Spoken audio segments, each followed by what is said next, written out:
Hello everyone, Dan here from the Next Issue Podcast. On today's video, I'll be doing a review of Immortal X-Men number 2. Boy, this has been such a welcome addition to the X-Line for me. I was not planning to review this book until I actually read it. And then I was like, I need to let people know that they have to go pick up this book.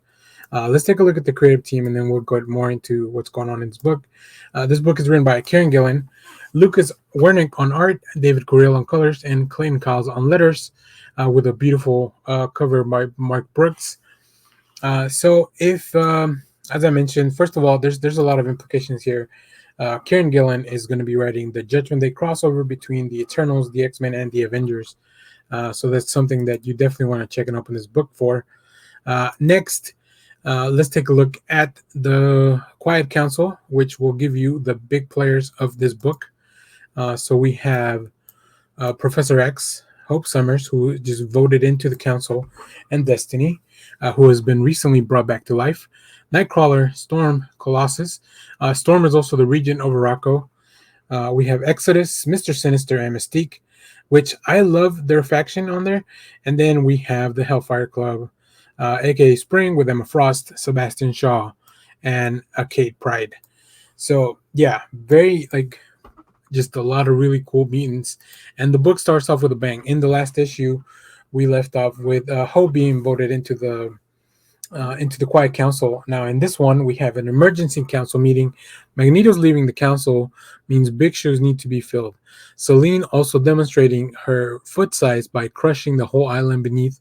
It's maybe an unorthodox way to do it, but can the Quiet Council resist?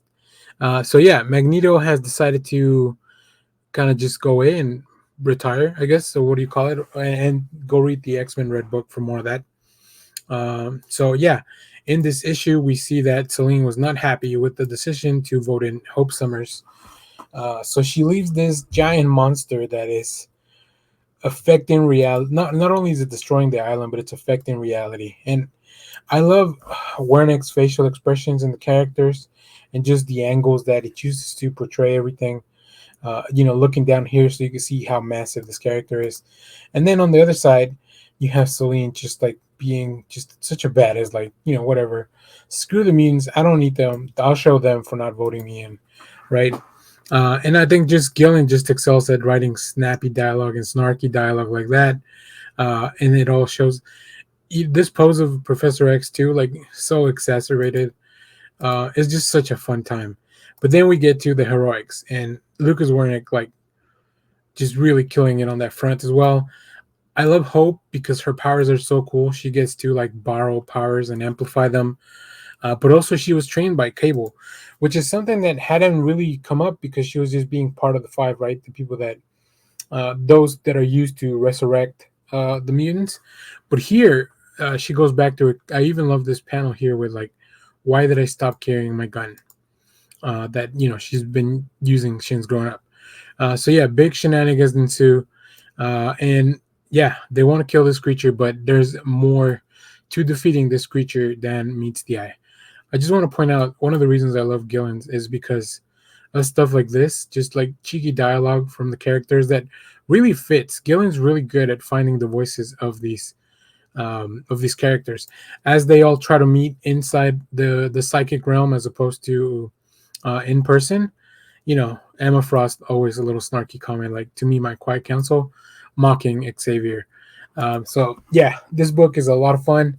It looks beautiful, and like I said, this whole week the X-Men books were on fire. So go check out the channel for more reviews on the X-Men line, and I can't wait to see what's going on here. I can't wait to see how Judgment Day starts, because I really like what Gillen's been doing in all the books, both inside and outside of the big two. So very excited for that.